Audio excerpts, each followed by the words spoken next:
amigos que nos están visitando por primera o por segunda vez, sean todos bienvenidos a nuestra congregación.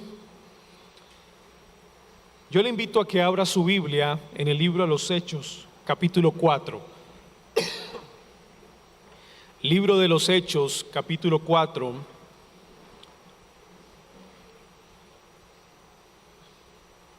Versículo 23 hasta el versículo 31. Libro de los Hechos, capítulo 4, versículo 23 al versículo 31. Vamos a estar leyendo este texto. Este es el texto de nuestra escuela bíblica en esta mañana. Leo para ustedes la palabra de Dios. Y puestos en libertad, vinieron a los suyos y contaron todo lo que los principales sacerdotes y los ancianos les habían dicho. Y ellos, habiéndolo oído, alzaron unánimes la voz a Dios y dijeron: Soberano Señor, tú eres el Dios que hiciste el cielo y la tierra, el mar y todo lo que en ellos hay, que por boca de David tu siervo dijiste: ¿por qué se amotinan las gentes y los pueblos piensan cosas vanas? Se reunieron los reyes de la tierra y los príncipes se juntaron en uno contra el Señor y contra su Cristo, porque verdaderamente se unieron en esta ciudad contra tu santo Hijo Jesús, a quien ungiste, Herodes y Poncio Pilato, con los gentiles y el pueblo de Israel, para hacer cuanto tu mano y tu consejo habían antes determinado que sucediera. Y ahora, Señor, mira sus amenazas y concede a tus siervos que con todo denuedo hablen tu palabra, mientras extiendes tu mano para que se hagan sanidades y señales y prodigios mediante el nombre de tu santo Hijo Jesús. Cuando hubieron orado, el lugar en que estaban congregados tembló, y todos fueron llenos del Espíritu Santo, y hablaban con denuedo la palabra de Dios. Amén. He titulado la enseñanza de esta mañana: una oración de confianza y valor. Ese es el título de nuestra clase. Una oración de confianza y valor. Y quiero desarrollar mi clase en un bosquejo muy simple. Este bosquejo tiene 3 encabezados. El primer encabezado: su causa. Número 1, su causa. La causa del por qué la iglesia pide una oración de confianza y valor. Su causa, número 1. Y esa la vamos a encontrar en el versículo 23. Número 2, su contenido. El contenido de la oración. Esta oración que vamos a examinar a continuación tiene una estructura. Entonces, el segundo encabezado es su contenido. Y va del versículo 24 hasta el versículo 30. Versículo 24 hasta el versículo 30. Ese es el contenido de la oración. Encabezado número 3. Sus efectos. Los efectos de esta oración. Versículo 31. Ese es nuestro bosquejo, el cual vamos a intentar desarrollar en nuestra clase en esta mañana. Así que, siguiendo nuestro bosquejo, vamos al encabezado número 1, su causa. La causa por la cual la iglesia realiza una oración de confianza y de valor. Versículo 23.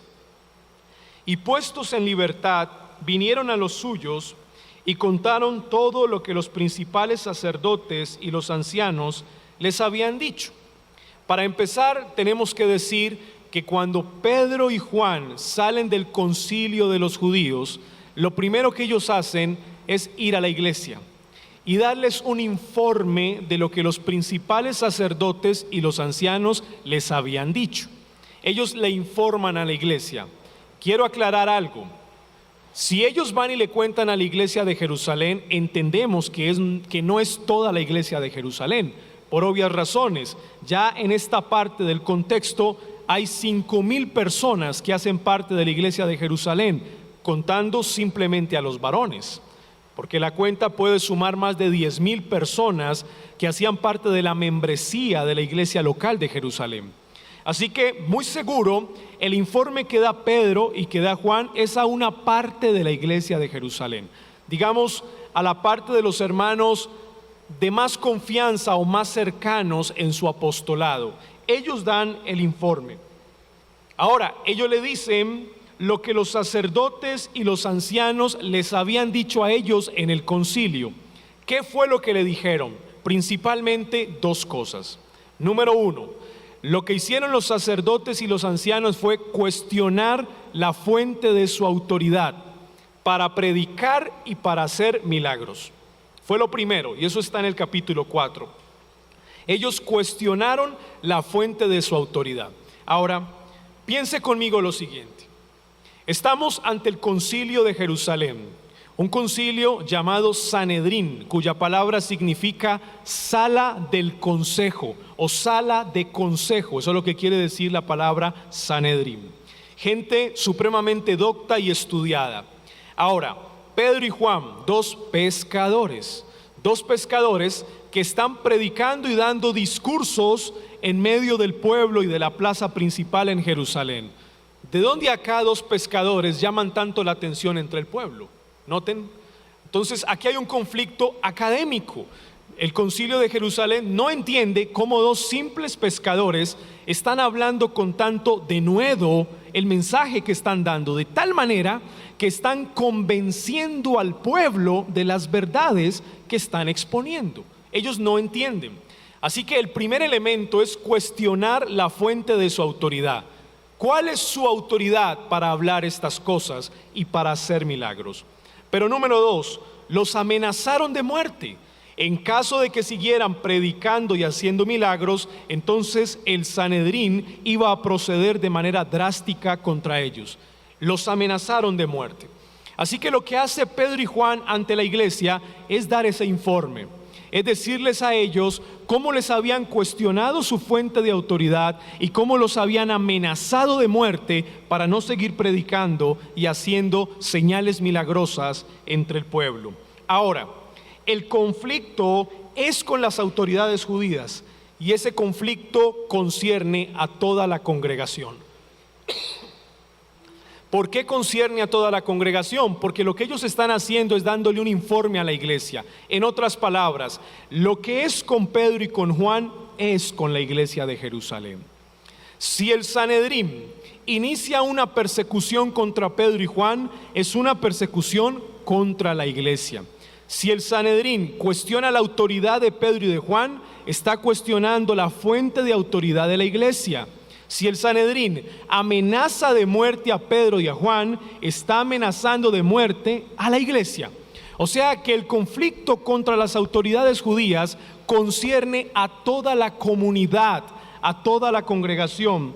Y ese dato es importante, anótelo por favor, ese dato es importante.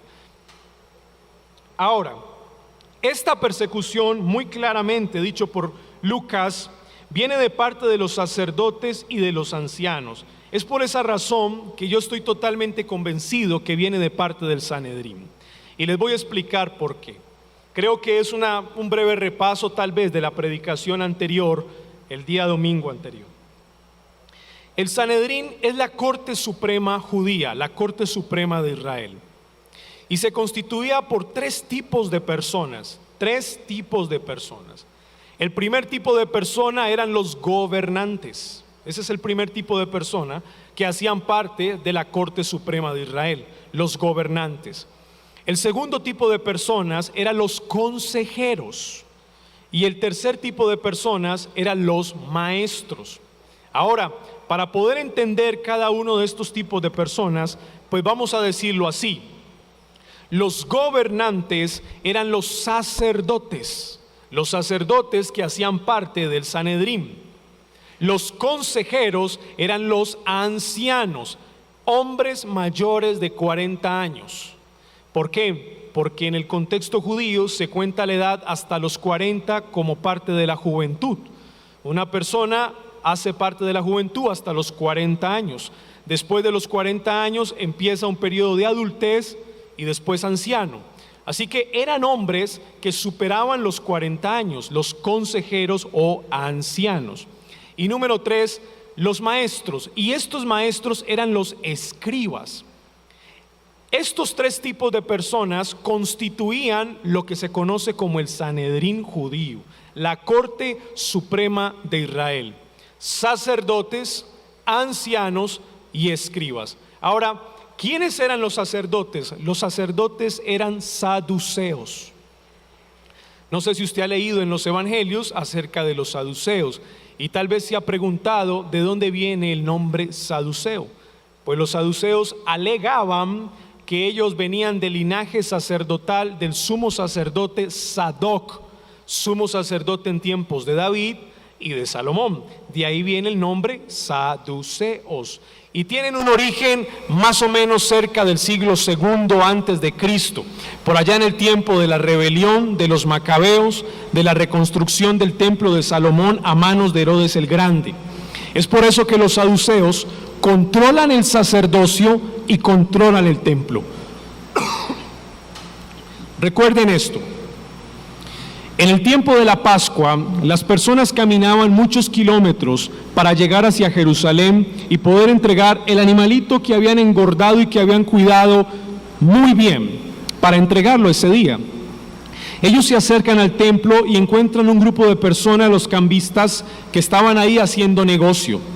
Ahora, estos cambistas, este grupo de personas, trabajaba para los sacerdotes del templo, es decir, para los saduceos. Cuando una persona demoraba tantas millas, tantos kilómetros recorriendo para llegar a Jerusalén con su pequeño cordero y llegaba al templo para ofrecerlo en sacrificio, los cambistas le decían: no, ese cordero no es suficiente, no va a ser aceptado aquí. ¿Pero por qué? No cumple los estándares que el templo y la religión judía exige para que ese cordero sea entregado en sacrificio. Entonces, ¿qué tengo que hacer? Tú tienes que comprarnos uno que nosotros vendemos aquí. ¿Y qué precio tiene? Y claro, se los vendían 2 o 3 o 4 veces más costoso de lo que era pues el costo real de un cordero. ¿Notan? Ahora, ¿por qué los cambistas hacían eso? ¿Por qué le subían el precio? ¿Y por qué manipulaban el hecho de que los animalitos que traían los judíos de la dispersión a Jerusalén no cumplían el estándar?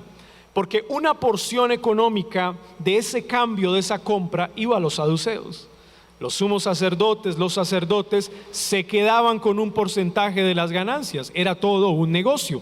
Y es por eso que Jesús, cuando llega al templo, se llena de un celo santo y voltea las mesas y dice: han convertido la casa de mi padre en una cueva de ladrones. ¿Cómo no iba a tener esa ira, ese celo santo Jesús, si era algo completamente injusto? Bueno, conózcalos muy bien. Esos eran los saduceos. Aparte, no creían en la resurrección de los muertos. Para ellos, las escrituras canónicas del Antiguo Testamento eran simplemente el Pentateuco, la Torá, los 5 primeros libros. Es por eso que le hacen la pregunta a Jesús sobre la resurrección de los muertos. Si ya estamos conociendo a estos hombres, entenderán de dónde provienen las amenazas y de dónde proviene la persecución. Pedro y Juan están en graves problemas, muy graves. Y si ellos están representando a toda la congregación, he aquí la noticia: la iglesia de Jerusalén está en graves problemas. ¿Quiénes eran los ancianos? Eran hombres doctos en todo el Antiguo Testamento. Conocían particularmente las leyes. Ellos tenían que conocer muy bien el origen y el propósito final de cada una de las leyes dadas por Dios en el Antiguo Testamento. De tal manera que su consejo a los sacerdotes era definitivo para tomar una decisión judicial o legal si se presentaba algún caso dentro del pueblo. Estaban en graves problemas Pedro y Juan, totalmente. En contra de ellos estaban los saduceos y en contra de ellos estaban los ancianos. Eso es lo que Lucas dice: los principales sacerdotes y los ancianos. Así que los apóstoles habían desafiado la autoridad religiosa, y eso es grave. Eso es muy grave. ¿Cómo de cuando acá ustedes vienen a hablar de un tal Jesús, el cual habíamos acabado de crucificar? ¿Y cuál era el sumo sacerdote encargado de todo el proceso? Anás. Trabajaba con su yerno, un personaje, diríamos en palabras castizas, toda una perla. Caifás, ese era su yerno. Y ellos mismos hicieron parte del proceso de acusación y de muerte de nuestro Señor Jesucristo. Mírenlo bien. Ellos están frescos de la muerte de Jesús. ¿Por qué no matar a Pedro y a Juan rápidamente? ¿Por qué no deshacerse de estos dos que están trayéndole problemas al pueblo y tratando de levantar ahí una revuelta? Hay que desaparecerlos rápidamente del mapa. No se pueden dejar ahí. La iglesia de Jerusalén está en graves problemas. Muy graves. Pensemos eso. Una persecución y unas amenazas de la Corte Suprema de Israel. ¿Qué haríamos nosotros? Esa es la pregunta que yo les hago en esta mañana.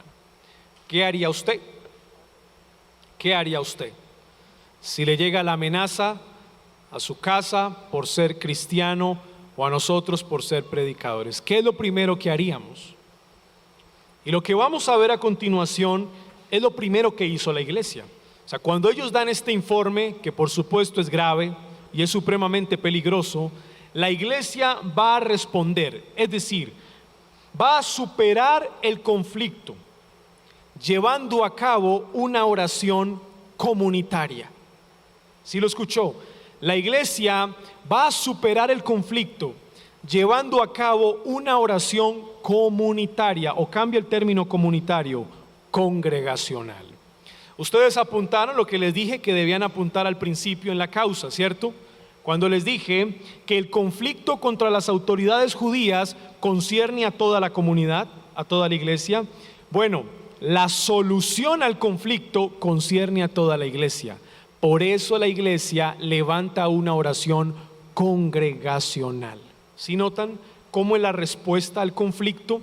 No es una oración personal, es una oración congregacional. Y vamos a ver a partir del versículo 24 su contenido, o sea, el contenido de esa oración. Les dije, ese era el segundo encabezado. Esta oración congregacional que encontramos aquí va a tener elementos típicamente litúrgicos de Israel. Recuerden, la liturgia de la iglesia cristiana en sus inicios era la misma liturgia de los judíos, solo que ahora se empezaban a leer las cartas del Nuevo Testamento y se cambiaban algunos rituales, pero en el desarrollo de la iglesia se va a mantener la misma liturgia, los mismos elementos litúrgicos. Así que aquí vamos a ver elementos típicamente litúrgicos de la iglesia cuando nos reunimos en un culto de adoración pública, particularmente en la oración. Miremos la primer parte de la oración, ya desarrollando la estructura de esta oración. La primer parte de la oración es alabanza. O sea, lo primero que ellos hacen al orar es alabar a Dios. ¿Sí anotó esa primera parte? Alabanza.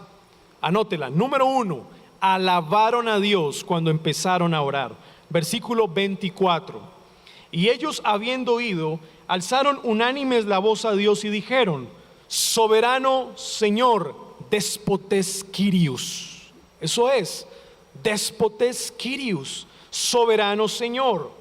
Tú eres el Dios que hiciste el cielo y la tierra, el mar y todo lo que en ellos hay.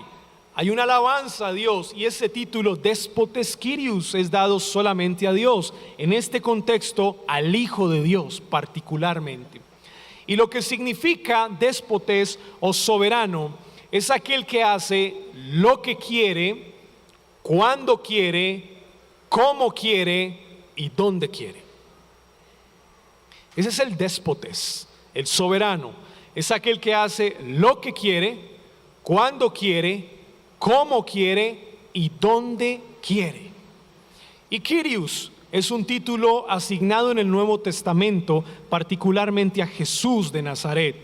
Y en las cartas del apóstol Pablo vemos cómo acota el título al Hijo de Dios, Kyrios o Señor, lo cual significa gobernador de absolutamente todas las cosas. No hay nadie por encima de ti en autoridad. Eso es lo que significa. Es una oración de alabanza a Dios. Soberano Señor, nos estamos dirigiendo a ti, el único Dios verdadero que hace lo que quiere, cuando quiere, cómo quiere, dónde quiere, gobernador de todas las cosas, suprema autoridad. Él es el creador, por supuesto. Si este es el Dios, Él es el creador de todas las cosas. Esa es la primera parte de la oración, alabanza. Alabanza. Segunda parte. Segunda parte. Esta oración se va a volver bibliocéntrica. Bibliocéntrica. ¿Y qué quiero decir con bibliocéntrica? La iglesia va a citar un texto del Antiguo Testamento en su oración.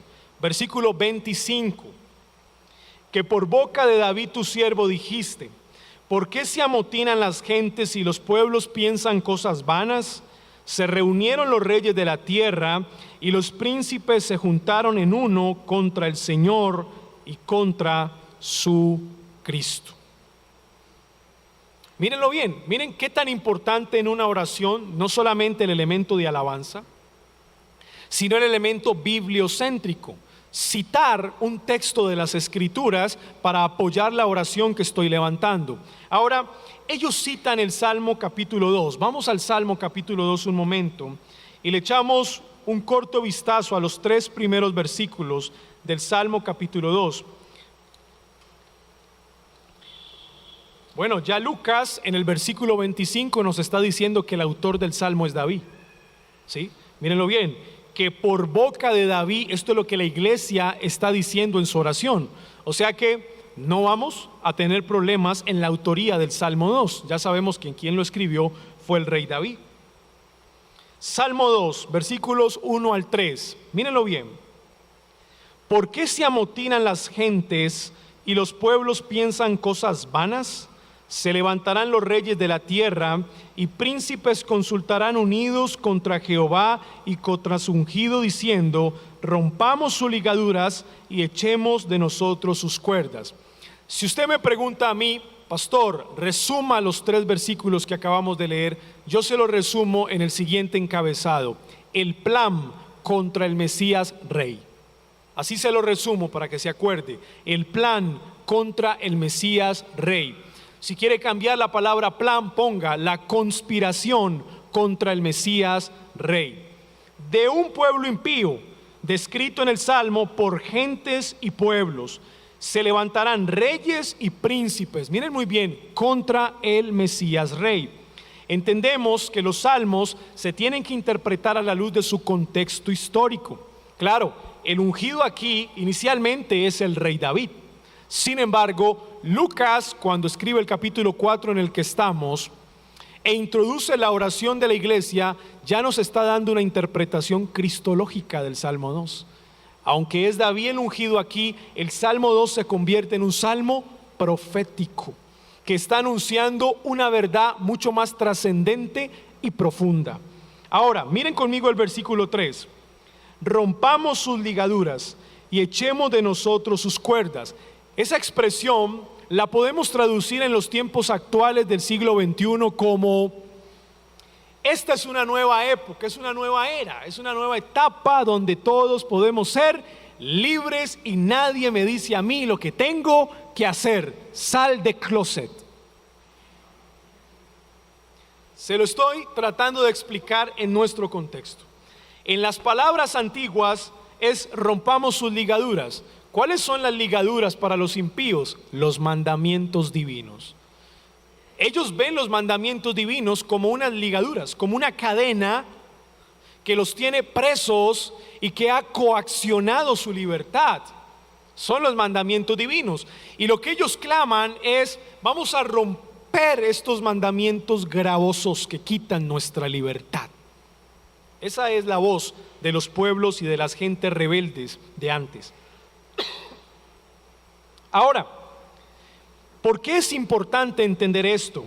Porque Lucas, regresemos a Hechos capítulo 4, a través de la oración de la iglesia, van a aplicar el Salmo 2 en su contexto respectivo. O sea que aquí tenemos que ir al tercer elemento de la oración, la aplicación de la Escritura. Llevamos 3 elementos. Primer elemento, alabanza. Segundo elemento, bibliocéntrico, se cita la Escritura. Tercer elemento, se aplica la Escritura en la oración. Y esto ya nos habla del conocimiento que tenía la iglesia de Jerusalén de la Biblia, o sea, del Antiguo Testamento. Tenía un conocimiento profundo, y no solamente de la Escritura como tal, sino de la cristología en el Antiguo Testamento. O sea, para aplicar el Salmo 2, aplicárselo, ahora lo vamos a ver, al Hijo de Dios llamado Jesús, y en su contexto respectivo, es porque tenían un conocimiento profundo de la cristología en el Antiguo Testamento. Versículo 27, he ahí la aplicación de esta cita de la Escritura en la oración. Porque verdaderamente se unieron en esta ciudad, Jerusalén, contra tu santo Hijo Jesús, a quien ungiste. El ungido del Salmo 2 tiene nombre, su nombre es Jesús. ¿Y qué significa el nombre Jesús? Porque Él salvará a su pueblo de sus pecados. Miren la aplicación del Salmo 2. El ungido del Salmo 2 proféticamente no es David, es Jesús. Herodes y Poncio Pilato con los gentiles y el pueblo de Israel. ¿Quiénes eran las gentes y los pueblos que pensaban cosas vanas en el Salmo 2? Ahora la iglesia en su aplicación nos dicen los romanos y los judíos en el tiempo de Jesús. Esas eran las gentes y los pueblos que pensaban cosas vanas, los romanos y los judíos en el tiempo de Jesús. Y particularmente se mencionan 2 personajes, mírenlos bien, uno de ellos Herodes, el otro Poncio Pilato. ¿A quién representa Herodes aquí? Herodes representa a los reyes rebeldes, impíos que se levantan contra el Mesías rey. Herodes representa a los reyes. ¿A quién representa Pilato? Pilato representa a los príncipes impíos que también se levantan contra el Mesías rey. Así que lo que Lucas nos dice a través de esta oración es que tanto Herodes como Poncio Pilato llevaron el caso de Cristo hasta el final. Ellos representaron a la masa de personas que se habían levantado en una conspiración contra el ungido de Jehová, y ya nos dijo su nombre es Jesús. Muy bien, ahora, ¿quién es este Herodes? El Herodes que nos menciona el texto no es Herodes el Grande. Cuando hablamos de Herodes el Grande, estamos hablando del primer Herodes, el Herodes que mandó a matar a los niños. En la tradición se conoce eso como la matanza de los inocentes.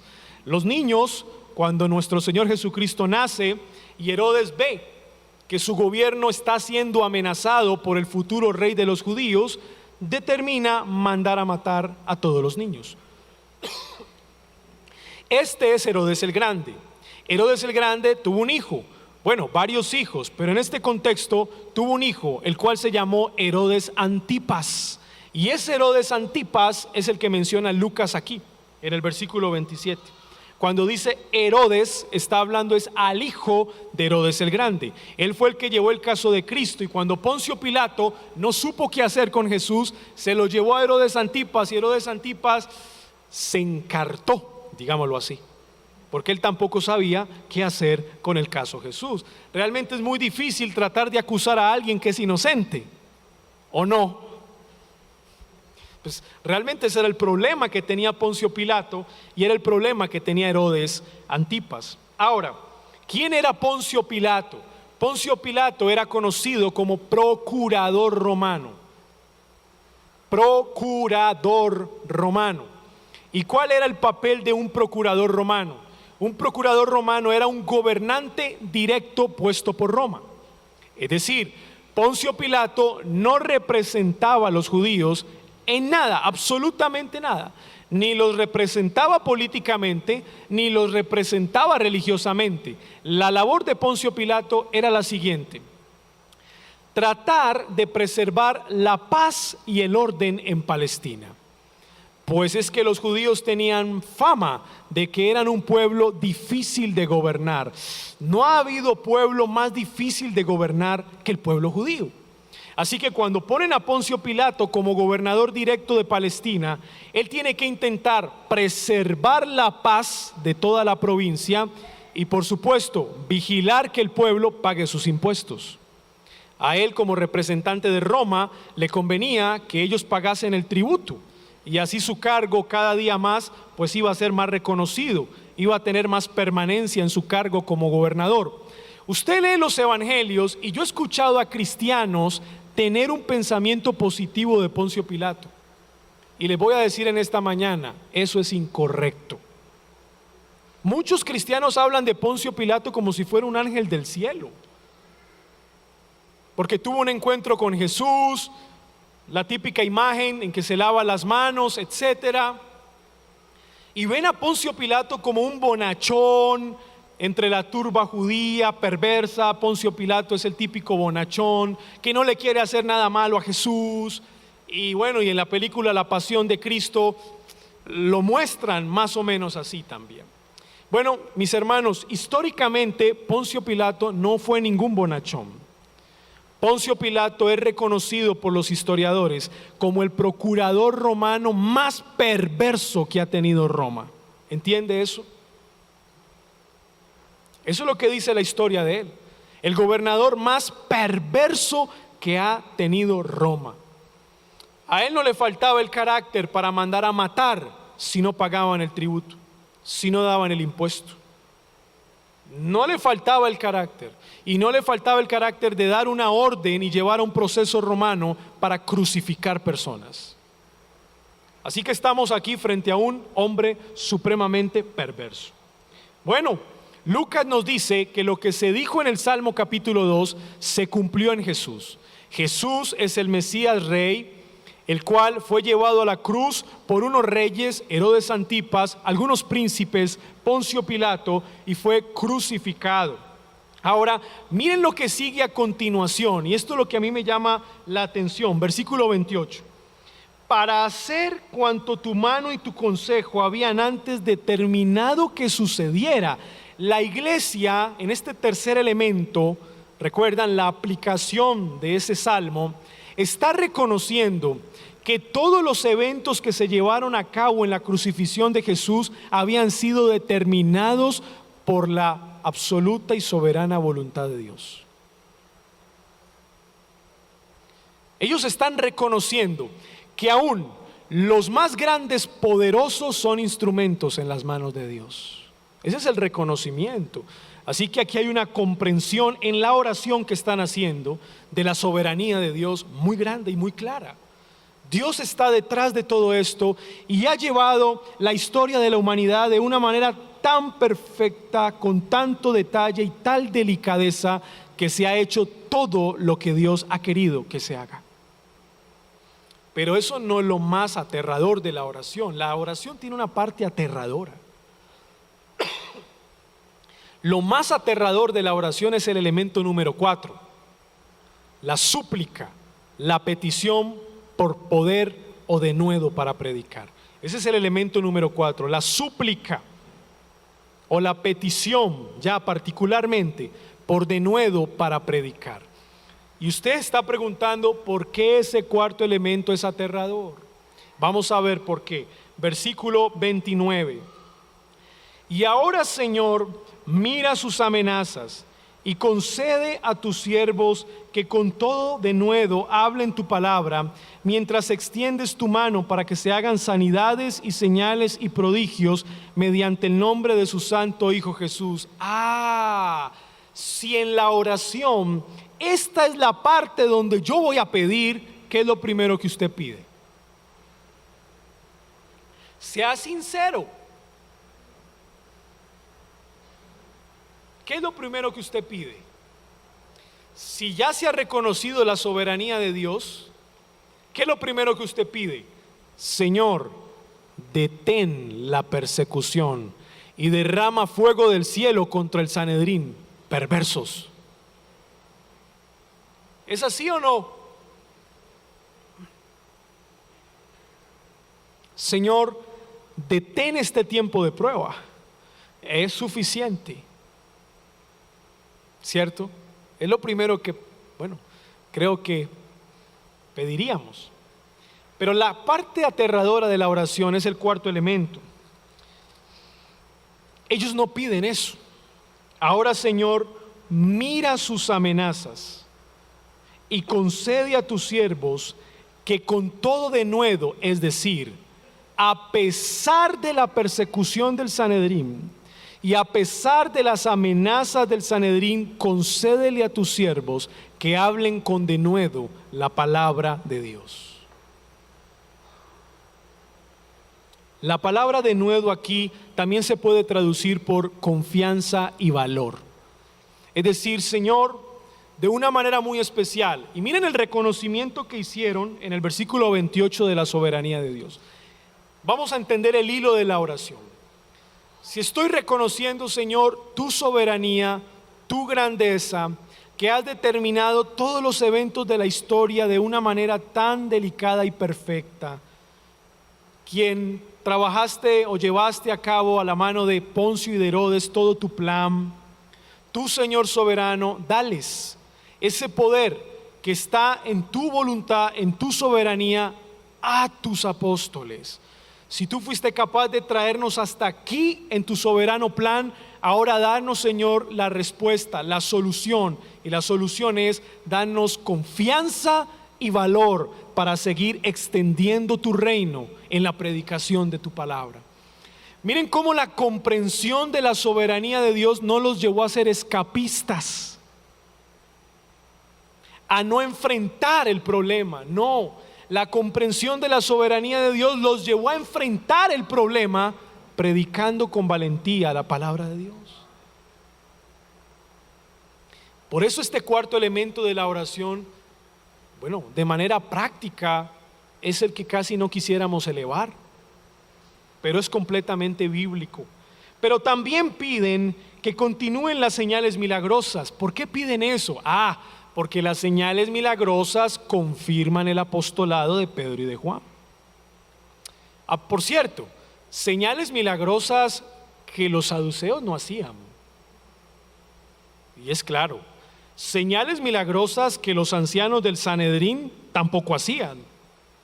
Y señales milagrosas que los maestros o escribas tampoco hacían. Y que el Antiguo Testamento había dicho que aquel que viniera en nombre del Señor haría esas señales. O sea que era necesario pedir para que el Señor siguiese respaldando las señales milagrosas de los apóstoles, para confirmar su apostolado, para confirmar el nombre de Cristo en medio de la obra y extender su reino. Este es el cuarto elemento de la oración. Así que, al examinar el contenido, hemos visto, número 1, alabanza. El pueblo alaba a Dios. Número 2, bibliocéntrico. El pueblo cita la escritura en medio de la oración. Número 3, aplicabilidad, aplicación. El pueblo aplica el texto que cita en su contexto respectivo. Y número 4, ¿cuál es el número 4? Petición o súplica. Y esta súplica es para que el Señor le dé valor y confianza a los que predican su palabra. Bien, ese es el contenido de la oración. Ahora, finalmente, vamos al tercer encabezado, sus efectos, versículo 31. ¿Qué efectos o consecuencias trajo esa oración poderosa de la iglesia? Vuelvo y repito, una oración congregacional. Versículo 31. Cuando hubieron orado, el lugar en que estaban congregados tembló. Hay un signo visible. Y recuerdan ese signo visible donde apareció en el día de Pentecostés. Entró un viento recio que llenó la casa cuando descendía el Espíritu Santo. O sea que ya el signo visible del temblor nos está anticipando que habría un derramamiento especial del Espíritu Santo sobre la iglesia que está orando. Ahora miremos si es cierto. Sí, y todos fueron llenos del Espíritu Santo. Ahí está el segundo efecto. Ahora, esta llenura del Espíritu Santo, creo yo, está íntimamente ligada a Hechos capítulo 1, versículo 8. ¿Por qué? ¿Por qué interpreto la llenura del Espíritu Santo aquí como poder? Porque luego lo que ellos van a hacer es hablar con denuedo. Es decir, quien le va a dar a los apóstoles y a toda la iglesia en general denuedo para predicar la palabra de Dios es el poder del Espíritu Santo. O sea que esta llenura aquí particularmente habla de un poder especial, que viene de parte de Dios. Por cierto, no habla de lenguas, sino de un poder especial, ese poder que necesitamos para convertirnos en mártires por causa del nombre de Cristo, ese poder para predicar la palabra de Dios cuando el temor llega a nuestras vidas. Esa es la llenura del Espíritu Santo aquí, esa es la respuesta a la oración. Y número 3, hablaban con denuedo la palabra de Dios. Pregunta: ¿quiénes fueron llenos del Espíritu Santo? Todos los que oraban. ¿Sabe qué quiere decir eso? Si la llenura del Espíritu Santo está íntimamente ligada al poder para predicar, este derramamiento aquí, ¿sabe qué quiere decir o qué está anunciando? Que toda la iglesia debe unirse, tarde que temprano, a la labor apostólica de predicar la palabra de Dios en todo lugar, pese a la persecución y a las amenazas. ¿Quiénes? Toda la iglesia, porque el Espíritu Santo no fue derramado solamente en los apóstoles, fue derramado sobre toda la iglesia. Tiene el mismo poder para predicar y hablar con denuedo. Un dato más: ¿cómo termina nuestra unidad de pensamiento? Y hablaban con denuedo la palabra de Dios, típico de una composición narrativa histórica. Lucas nos está contando una historia y hablaban con denuedo la palabra de Dios. Bueno, cuando empezamos nuestra clase, ¿qué quería hacer el Sanedrín? ¿Qué querían hacer los sacerdotes? ¿Qué querían hacer los ancianos? Detener la predicación cuestionando su fuente de autoridad, ¿sí o no? Pero ¿cómo es que terminamos ahora que hablaban con denuedo la palabra de Dios? ¿Saben por qué? Porque lo que intentaban parar fue imparable. ¿Sí entiende la idea en la unidad de pensamiento? Fue imparable finalmente. Es un avance imparable cuando la iglesia, y escúchelo bien mi hermano, ora por sus predicadores y sus predicadores predican con denuedo la palabra de Dios. Es un avance imparable cuando la iglesia ora por sus predicadores y sus predicadores predican con denuedo valor la palabra de Dios. ¿Qué elemento hay aquí? Responsabilidad humana. ¿Entienden?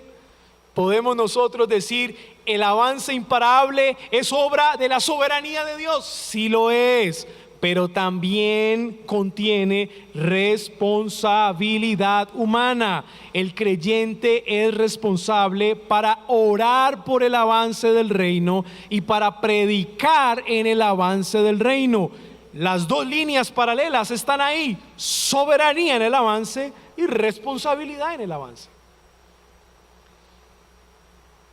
¿Qué aprendemos? ¿Qué aprendemos de esta enseñanza? Cuatro cosas aprendemos. Lo primero que aprendemos es que siempre que se predique la palabra de Dios habrá oposición. Creo que la enseñanza nítida, explícita. Siempre que se predique la palabra de Dios habrá oposición. O sea, como creyentes no podemos vivir en Hollywood, crearnos una historia romanticona del evangelio. No, siempre que se predique la palabra habrá oposición. Número 2, ¿qué aprendemos? Que la oración congregacional debe ser la respuesta a los ataques del enemigo por detener la predicación y el avance del reino. Nuevamente la repito. Número 2, la oración congregacional, no personal. El texto habla de una oración congregacional. Debe ser la respuesta a los ataques del enemigo por detener la predicación y el avance del reino de Dios. Y voy a poner un ejemplo particular. Nuestros cultos de oración deben tener un énfasis especial en el reino de Dios. No quiero decir que no se le pueda dar gracias a Dios, no quiero decir que no se pueda pedir por la economía o por la salud. Sí, pero lo que quiero decir, con base en la enseñanza del texto, es que el asunto del reino de Dios debe tener prominencia, un énfasis especial en nuestros cultos de oración. Enseñanza número 3. ¿Qué aprendemos? Bueno, que una oración congregacional debe tener. ¿Qué debe tener una oración congregacional? Alabanza, Biblia o palabra de Dios, aplicación y súplica. Eso es lo que aprendemos. Por eso los pastores, cuando hacemos la oración congregacional, observe esos 4 elementos. ¿Qué hacemos como pastores? Alabamos a Dios cuando iniciamos la oración, luego o se lee la escritura, un texto bíblico, o se cita de memoria el texto bíblico, y con base en ese texto se ora al Señor por la iglesia, y finalmente se pide por el predicador de turno. Por ejemplo, hoy yo estaría orando por el pastor Sergio y trataríamos de llevar esos 4 elementos en la oración congregacional. Finalmente yo oraría por el pastor para que el Señor lo llene de su espíritu, le dé de nuevo para predicar hoy en el culto de adoración. Y finalmente, mis hermanos, 4ª enseñanza, la oración es un elemento fundamental para el avance imparable de una nueva humanidad. Es así de simple. ¿Y saben qué? Es un elemento fundamental la oración para el avance imparable de una nueva humanidad. ¿Dónde está ubicado mi texto? ¿Se fijaron? La ubicación de mi texto. ¿Qué había antes? Amenazas y persecuciones de tipo externo. ¿Y qué hay después? Amenazas de tipo interno con falsos creyentes. Y la oración está en la mitad. ¿Entiende por qué? Porque aunque haya amenazas externas y amenazas internas, la oración es elemento fundamental para que el reino siga avanzando. Termino con la oración de San Ambrosio, ya que nuestro tema trató de la oración. Este es un libro, Confesiones de San Agustín. Se lo puedo recomendar si algún día lo quiere leer. Divino creador del universo, que los cielos regís de polo a polo, engalanando el día con el terzo y hermoso resplandor que el sol da dolo. Vestid de luto con gustoso dolo de los sentidos, que al trabajo adverso habilita los miembros fatigados, por medio del descanso y del reposo, para que por el sueño confortados vuelvan a su ejercicio laborioso. Asimismo, las almas angustiadas, con cuidados, disgustos, sutilezas, mediante el sueño, miran aliviadas sus penas, aflicciones y tristezas. Demos gracias a Dios. Padre nuestro, damos gracias a ti por este tiempo que nos has permitido estar. Gracias por este tema tan importante sobre la oración, por edificarnos cada día, Señor. Ayúdanos a ser una iglesia de más oración y a que esa oración congregacional pues realmente cumpla estos elementos fundamentales, Señor. Padre, sé propicio a nosotros como iglesia, te lo pido en el nombre de Jesús.